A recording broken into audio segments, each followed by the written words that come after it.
Nanindigan si Foreign Affairs Secretary Perfecto Yasay na dapat humingi ng tawad ang UN Special Rapporteur na si Agnes Calamar dahil sa payag niyang ang gobyerno raw ang nasa likod ng mga EJK sa Pilipinas. Sa isang press con Singapore, sinabi ni Yasay na dapat bawiin ni Calamar sa harap ng publiko at sa international community ang kanyang mga naging payag na ito. Hindi naman daw kasi ito nakabase sa masusing investigasyon. Dagdag pa ni Yasay, apektado raw Pilipinas sa payag ni Calamar.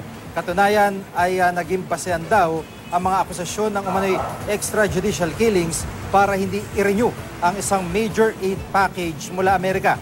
Dati nang inimbitahan ni Pangulong Duterte si Calamar para imbestigahan ang mga umano'y EJK sa bansa. Pero ang kondisyon ay gusto ng Pangulo na makapagtanong siya sa mga taga-UN at sa mga posibleng testigo at gagawin ito under oath.